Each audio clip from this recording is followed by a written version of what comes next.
Hello friend, રસોઈની રંગતમાં તમારું સ્વાગત છે. જય શ્રી કૃષ્ણ. કેમ છે? આજે હું જે આપણે કન્યાને જમાડતા હોય આઠમના દિવસે, નવમના દિવસે, એના માટે થાળીની રેસીપી લઈને આવી છું, જે તમે 1 થી 2 કલાકમાં ટેસ્ટી થાળી બનાવી શકો છો. તો પહેલાં આપણે ખીર બનાવીશું. તો ખીર માટે મેં એક નાનું બાઉલ ચોખા લીધા છે, એટલે કે 1 વાટકો ચોખા લીધા છે, જેને આપણે મિક્સરમાં રફલી ક્રશ કરી લઈશું, જેથી કરીને ચોખા ફટાફટ બફાઈ જાય અને ખીર પણ એકદમ ઘટ બને. તો મેં 2 વાર ધોઈ અને 10 મિનિટ માટે એને રેસ્ટ પર રાખી લીધા છે. હવે આપણે એક તપેલામાં થોડું પાણી નાખીશું. પાણી પહેલાં નાખવાથી દૂધ જે હોય છે એ નીચે બેસતું નથી અને દાટતું નથી. હવે 1.5 લીટર આપણે દૂધ લેશું. જો તમે થોડી પ્રિપરેશન કરી રાખો તો તમારી થાળી 1 કલાકમાં જ બની જતી હોય છે. હવે એમાંથી આપણે થોડું દૂધ લઈ લેશું. હવે જે દૂધ કાઢ્યું છે એમાં આપણે 1 ચમચી કસ્ટર્ડ પાવડર નાખીશું અને સરખી રીતના મિક્સ કરી લેશું. હવે દૂધને આપણે ગરમ થવા દેશું અને એમાં જે આપણે ચોખા પલાળેલા હતા એ આપણે અંદર નાખીશું. આ ખીર છે એકદમ દૂધપાક જેવી બને છે અને એકદમ ક્રીમી પણ બનશે. હવે તમે જોઈ શકો છો કે ભાત એકદમ ચડી ગયા છે. હવે આપણે કસ્ટર્ડ પાવડરવાળું જે દૂધ છે એ નાખીશું અને સરખી રીતના મિક્સ કરી લેશું.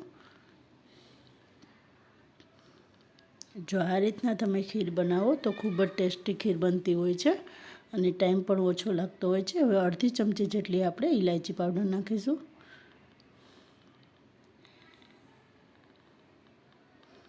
હવે તમે જો ખાંડ કેટલી ખાતા હોય એના પ્રમાણમાં નાખવાનું છે, તો આપણે 1 બાઉલ જેટલી આપણે ખાંડ નાખીશું. ગળ્યું તમે વધતા ઓછા પ્રમાણમાં કરી શકો છો. હવે આપણે એને થોડીવાર ઉકાળી લેશું. હવે એમાં આપણે ડ્રાયફ્રૂટ નાખીશું.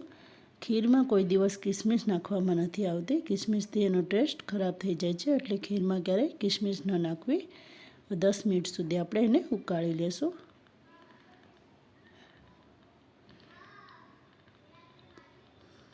ઠંડી કરીને આપણે એને સર્વ કરીશું. તો આ રીતની ખીર બનાવો તો ખૂબ જ ટેસ્ટી બનતી હોય છે. હવે આપણે બનાવીશું ચણા. તો ચણા માટે મેં 3 ટેબલસ્પૂન ઓઇલ લીધું છે. એમાં આપણે 1/4 ટેબલસ્પૂન હિંગ નાખીશું, અડધી ચમચી જીરું નાખીશું, અડધી ચમચી રાઈ નાખીશું, થોડાક લીમડાના પાન નાખીશું અને 1 ટમેટું મેં બારીક ક્રશ કરી લીધું, બારીક ચોપ કરી લીધું છે એ નાખીશું. હવે ટમેટું એકદમ ચડી જાય ત્યાં સુધી આપણે એને સોતે કરી લઈશું. હવે 1 ચમચી આપણે ચણાનો લોટ નાખીશું. ચણાનો લોટ નાખવાથી ચણા જે છે એકદમ ઘાટા બનતા હોય છે અને એકદમ ટેસ્ટમાં પણ સારા લાગતા હોય છે. હવે ચણાને મેં 4 કલાક પહેલાં પલાળી લીધા હતા અને 6 થી 7 વિસલ કરી અને બાફી લીધા છે. હવે એ નાખીશું અને 1 ચમચી આપણે ધાણા જીરું પાવડર, અડધી ચમચી લાલ મરચું પાવડર, મીઠું નાખીશું સ્વાદ મુજબ, હળદર નાખીશું અડધી ચમચી, અડધી ચમચી આપણે ગરમ મસાલો નાખીશું. આ રીતના ચણા બનાવો તો ચણા પણ ફટાફટ બની જાય છે. ચણાને તમે 4 કલાક માટે પલાળી દો અને જો તમે પલાળતા ભૂલી ગયા હોય તો ચણાને સોડા નાખીને પલાળો તો પણ જલ્દી પલળી જતા હોય છે. થોડું પાણી નાખીશું અને એકદમ થોડી એવી આપણે ખાંડ નાખીશું. ખાંડ એ ઓપ્શનલ છે, તમારે નાખવી હોય તો તમે નાખી શકો છો. ઉપર આપણે કોથમીર નાખીશું. તો રેડી છે આપણા ચણા અને ઉપરથી થોડું આપણે લીંબુ નાખીશું. અડધાથી પણ ઓછું લીંબુ નાખીશું. તો આપણા ઝટપટ ચણા રેડી થઈ ગયા છે. હવે આપણે રસાવાળું આલુની સબ્જી બનાવીશું. તો એના માટે આપણે 3 થી 4 ચમચી જેટલું આપણે તેલ લઈશું. તેલ ગરમ થાય એટલે 1/4 ટેબલસ્પૂન આપણે હિંગ નાખીશું, અડધી ચમચી આપણે રાઈ નાખીશું અને થોડા લીમડાના પાન નાખીશું. હવે 2 આખા મરચાં હોય એના કટકા કરીને આપણે નાખીશું અને તેજપત્તા નાખીશું. 3 ટમાટરની પ્યુરી કરીને મેં નાખી છે. આ રીતની પ્યુરી કરીને નાખો તો શાક છે એકદમ ટેસ્ટી બનતું હોય છે.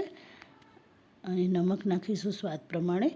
આપણે ગોળણીને જમાડતા હોય ત્યારે આપણે એમાં લસણ કે ડુંગળી નહીં વાપરતા નથી હોતા. અડધી ચમચી આપણે હળદર નાખીશું, 1 ટેબલસ્પૂન કાશ્મીરી લાલ મરચું નાખીશું, 1 ચમચી આપણે ધાણા જીરું પાવડર નાખીશું. સરખી રીતના આપણે એને મિક્સ કરી લઈશું. આ રીતના. હવે 1 ટેબલસ્પૂન આપણે શુગર નાખીશું, જેથી કરીને ટમેટાની ખટાશ હોય તો એ થોડી ઓછી થઈ જાય.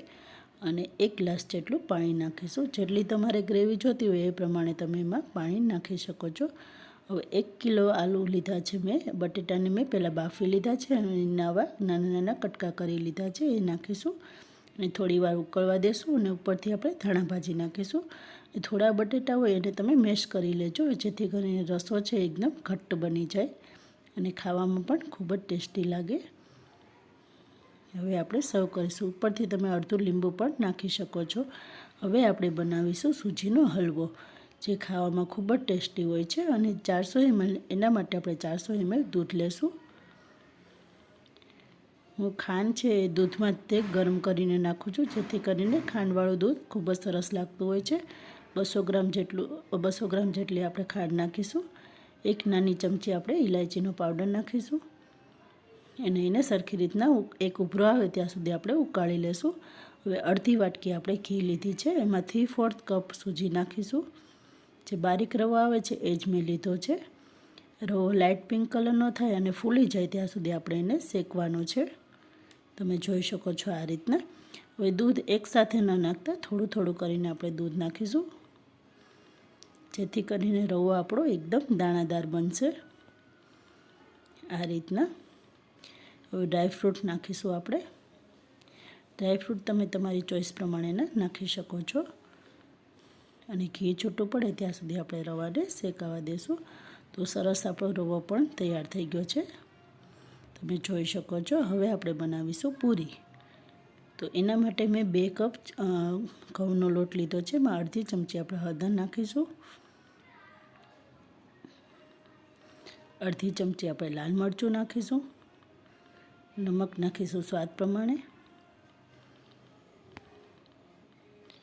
1 ટેબલસ્પૂન આપણે ધાણા જીરુંનો પાવડર નાખીશું. અને 1/4 ટીસ્પૂન આપણે હિંગ નાખીશું.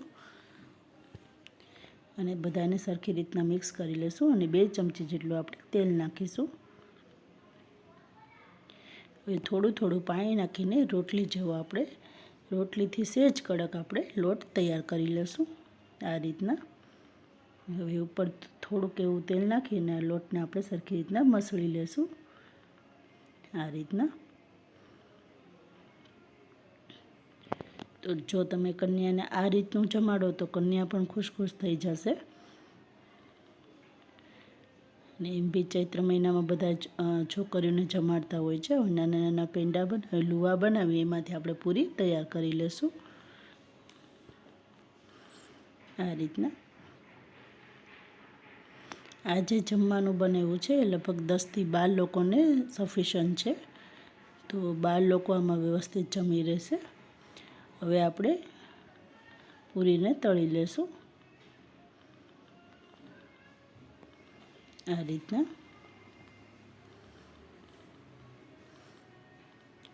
તમે થોડી ઘણી તૈયારી કરીને રાખો તો ફટાફટ તમારું જમવાનું બની જતું હોય છે. જો તમને મારી રેસીપી પસંદ આવતી હોય તો લાઈક કરો, શેર કરો અને સબસ્ક્રાઈબ કરો. અને જો તમે ફેસબુક ઉપર જોતા હોય તો મારા પેજને ફોલો કરો. હવે આપણે પૂરીને સરસ રીતના તળી લેશું. એ સાથે થોડા ભૂંગળા કે ફ્રાઈમ્સ પણ આપણે તળી લેશું. આ રીતના.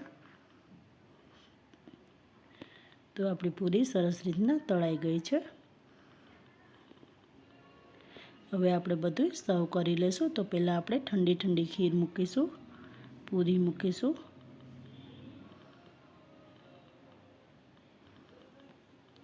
હવે સબ્જી નાખીશું આપણે.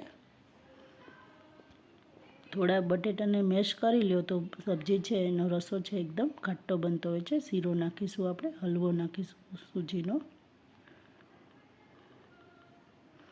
ચણા નાખીશું. ચણામાં તમે લીંબુ અથવા તો આમચૂર પાવડર પણ નાખી શકો છો. હવે આપણે ફ્રાઈમ્સ મૂકીશું. રેડી છે આપણું છોકરીઓ માટેનું જમવાનું. By friends.